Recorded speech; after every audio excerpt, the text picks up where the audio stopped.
you're right that the fever will pass, but I also think there's political fever, and Lindsay has definitely got a high fever. But there's also damage to this country. And we're going to be playing for you all a little bit later an extended version of what Angela Merkel said over the weekend. Everyone was so excited that she, said something counter to Trump and had the focus on Ivanka. What was fascinating was actually what she said, and we're going to play a longer version of it. That, to me, is the fever, and the damage to our place in the world, the damage to our institutions and how we look in the world order. Everything has changed.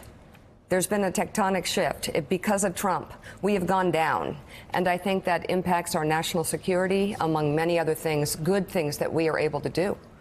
And that fever is not going to pass anytime soon, thanks to Donald Trump. Well, the most frightening part of the whole thing is not Donald Trump, because he. Well, it's the damage he's done. That will pass. It's the people who still, 2.5 years after the racism, after the lies, right, after the breaching of constitutional norms, after the embrace of Putin, after the embrace of strong men around the world, after the mocking of democratic values all over the world, after the contempt he has shown for democratically elected traditional American allies.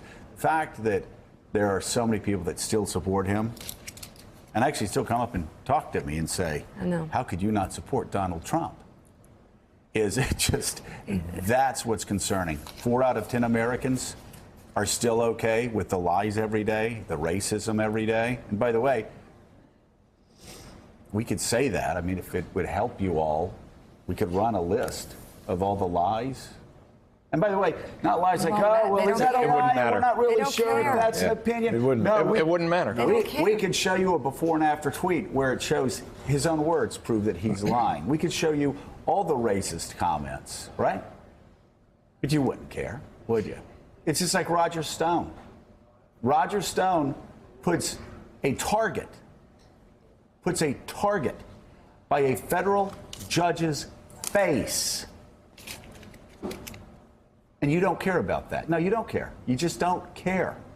You think that's cool because he said deep state in Benghazi in his explanation. And so now he's apologized after he posted that image on Instagram showing a federal judge overseeing his trial next to crosshairs.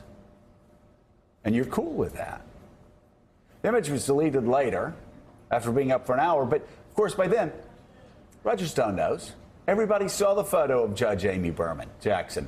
Everybody saw the target that was next to her head, and you don't care, and you don't care that your kids are growing up in this kind of world where a guy who cavorts with people who cavort with Russians has to explain that, gets caught lying to federal authorities. And his answer after getting caught lying to federal authorities is to put a target by your federal judge's head. You don't care. And along with that target, get this is really rich. Make sure to tell your kids this, because I know you'll be proud of yourself for supporting this and not really caring about, and just sort of wiping it out of your head as you go off to school today, you go off to work today with your Make America Great hat on. Along with the target next to the judge's head was a fundraising pitch for legal defense costs. So what's this? Kill the judge, send me $5? Right, here's how you can help me. I get the target by the judge's head. You can take that and kill the judge, or you can send me money. Either way, I'm cool with it. It's what Roger Stone appears to be saying.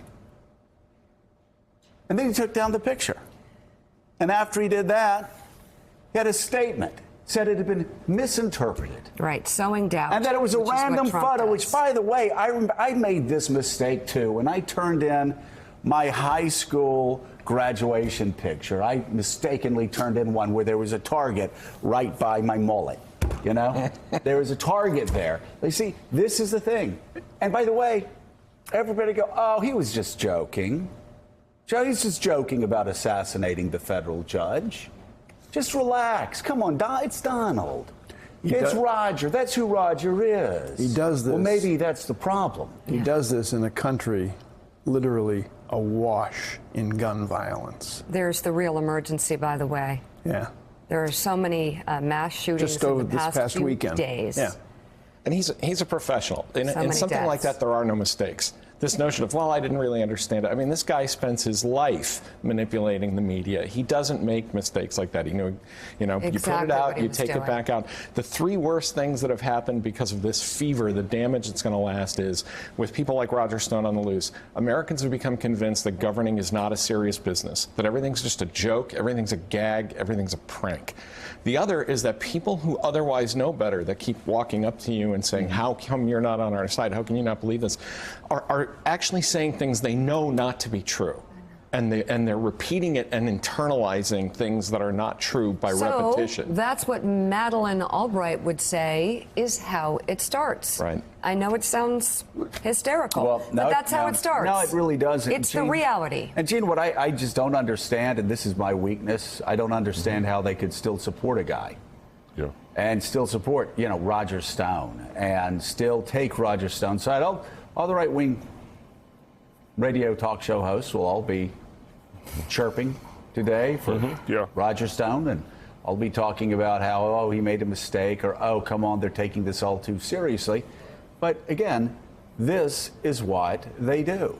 Yeah, and it's about, in part at least, and maybe mainly, it's about dehumanizing the other. It's about dehumanizing those who oppose Donald Trump and what he's doing, and the sort of the enemy of my enemy being my friend, I guess. And so if it's okay if Roger Stone crosses every conceivable line in posting that abominable picture of the judge next to crosshairs. It's okay if Donald Trump lies every time he opens his mouth, and by the way, sounds just totally incoherent in that press availability on Friday. It's okay if he violates the Constitution or tries to, cynically, knowing that he's going to be reversed. What does that matter? Because those other people are worse, and he's on our side of the fence. And so it's, we talk a lot about tribalism in politics. Tribalism may be a factor in this, and I wish they taught civics They need to teach these civics. days in Everybody running for American president schools. needs to say if you want federal funding for any of your schools, you've got to teach civics. Yeah, and I would submit, Joe, to cap off this conversation, that there's a larger danger here. Involves more than just the people with the MAGA hats around this country.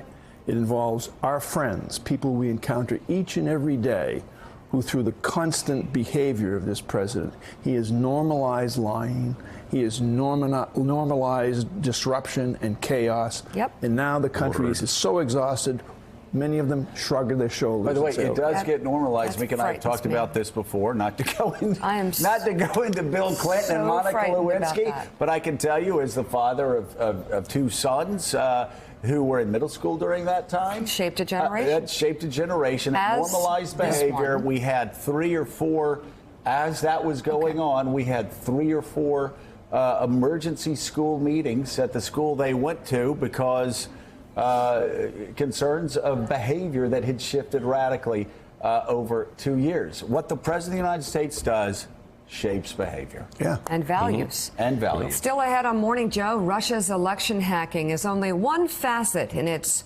worldwide influence campaign. There's a far more violent aspect of it as well, and that's playing out right now in Ukraine. NBC's Bill Neely reports on the frontline war there. Plus, Rod Rosenstein's exit is now just weeks away, setting the stage for major change within the DOJ. We'll run through the key things to watch for straight ahead, and we want to mention that, hey, your band is playing a gig By the way, Tom, if you a come, week from tomorrow at the Cutting Room we'll do the Best of Zeppelin. here in New York City. I won't do my originals. Kicks off The at Best 7 of o'clock. Zeppelin. Stop by if you're around. Cutting Room. But first, Right, let's going go back to the Cutting Room. I know, it's going to be fun. And I think we should have Tom come up on stage. Tom?